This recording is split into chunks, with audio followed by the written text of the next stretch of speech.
to me, I think that everybody's asking why you accept the suspension.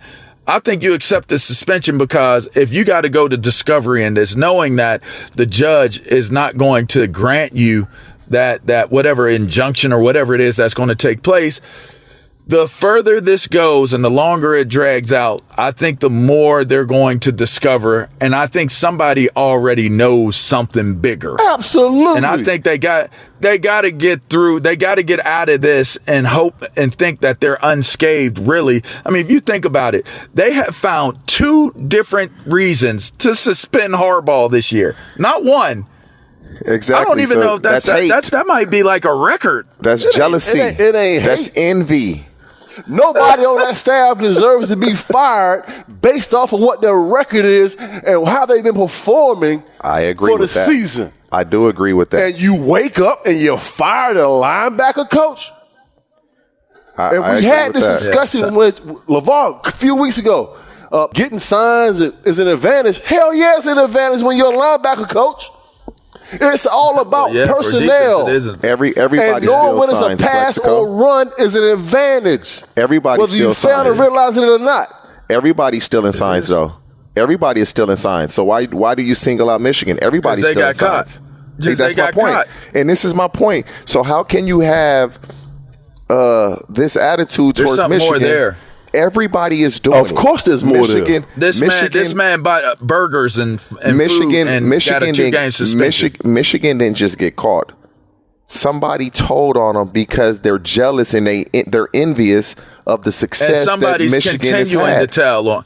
And somebody's continuing to tell on him, and he's going to take this 3-game suspension and hope they can make it into the playoff. And all Michigan is going to do, he's leaving. And all Michigan is going to do is keep beating everybody. And I just looked at their schedule. Yeah, this is their fifth. This is their 5th road game of the season. They played 7 I think home Ohio games. State is better. I think Ohio State is better than Michigan beats everybody until they get into the playoffs. But they get there. That is true. And this is the thing, though. They got to beat Ohio State. They run into the TCUs and the Georgias and the Clemson. Hey, Plaxico, you and they sound realize like that, you know what? Hey, Plaxico sounds like a man that went to Michigan State, bro. I'm going to tell you that These for sure. are real football players out here. And then on top of that, the whole getting back to this Michigan guy getting fired, Michigan doesn't even throw the ball in the second half of the game. That's crazy.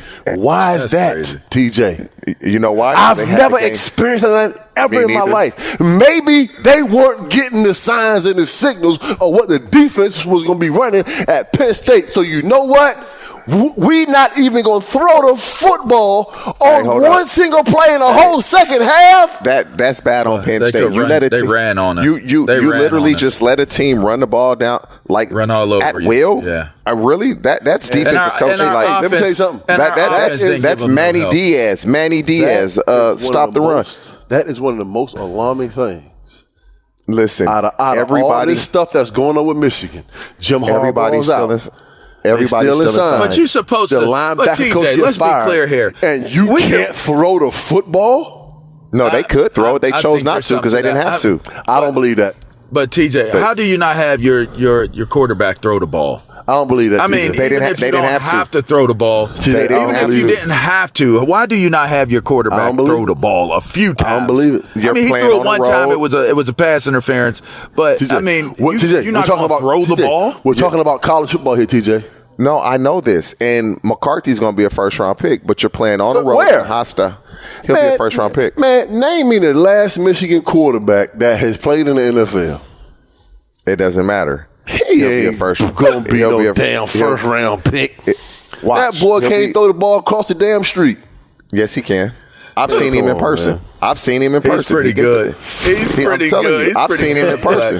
I've seen him in person. Pretty good. I got to tell you, that might be a touch of hate right there. If you go play quarterback, if you go play quarterback at Michigan, if you ain't Tom Brady, and they ain't me the last quarterback that done played in the NFL. I don't know J.J. McCarthy at all, but I seen him out here. He was out here for about 3 weeks straight out here training in California during the summer. He looked pretty good to me. I seen him too. Looked pretty good to me. Yeah, he think he's fast. Now, this is the thing. Penn State had to fire their offensive coordinator because, in essence, they have a quarterback who's going to be drafted very high here in the future. And he wasn't playing that way. Penn State couldn't score points. They couldn't move the ball effectively, and they have a good offensive team. That's the coordinator. That's the guy in charge. Michigan, if what's reported, the linebacker coach tried to conceal evidence. He didn't cooperate with the NCAA. They had no choice but to fire him. But I like that. Ain't no snitching. If you want me to help with your investigation, you done lost your mind. You find this on your own. There's going to be some snitching now. He got fired. What is going on with the Colorado Buffaloes? Now, what is going on with him? Obviously, he had a ton of success early on, and as of late, it's been really, really bad. How much success not only did the University of Colorado have, but where do we put this for Deion? He has personally said this is by far the worst stretch of anything he could ever remember in football that he's ever had. I'm just going quick. He's right. Because look at what he's done. Look at his legacy. We're talking about one of the greatest athletes, probably the greatest athlete of all times in professional sports. And for him, what's killing him is defense. Because he was the greatest cornerback to ever live. And I've been saying this. I think last week they was up 29 points and they lose the game. Next year, the Colorado Buffaloes will probably and arguably have the best defense in college football. You think because so? It's going to make Deion that upset to where guys are going to come and he's going to take them. Trust me, if anybody takes pride in defense, it's Deion Sanders. They need to get better on both sides of the line of scrimmage up front. And those guys aren't just transferring because they're playing at their schools. The guys that you get that are transferring are the guys that aren't playing. Oh, and there's a reason they aren't playing. So it's not going to be easy. Yeah, it's not going to be easy, but Deion and those kids have to understand everything that they are doing and they are putting out in front of everybody to see. They are going to get each team's best effort every Saturday. They're not just the Colorado Buffaloes anymore. They are primetime Shedeur Sanders, Travis Hunter, Shiloh Sanders. They are that team, especially with bringing everybody in every Saturday, all the celebrities on the sideline. Those kids that they are playing against on the opposite sideline, they're going to get their best effort every Saturday. And they have to understand that and be able to embrace it and be able to go out and play. I don't give a damn if you're playing Arizona or whoever the case may be. You're going to get their best effort because of everything that you're putting out. If they're not winning, are people still on the sideline? Absolutely. Hey, this is only his first year. I don't know for how long. This is only his first season. But I'll say this.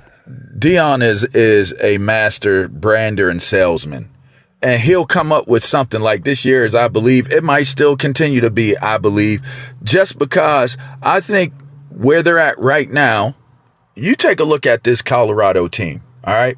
2009, 3-9, 10, 5-7, 11, 3-10, 12, 1-11, 13, 4-8, 14, 2-10. 15, 4-9. Their only winning season really over the last decade has been 2016 where they won 10 games. After that, 5 wins, 5 wins, 5 wins, and 24 wins, 21, 4 wins, 2022, 1 win. Is this a successful season for Deion in his inaugural year? Yes, because he came into a bare empty cupboard for what was taking place at Colorado. He's rejuvenated and he's resurrected the excitement that exists in Colorado. And I think that was the bigger challenge, right? He culture shocked the place. Now the question becomes, once you get away from all of the antics and the people being on the sideline and all those things, we're going to have to see if he can really coach this team to a higher level. But 4 wins after a 1-win season, I definitely think that it was a successful year for them, even though they kind of fell off the cliff towards the end.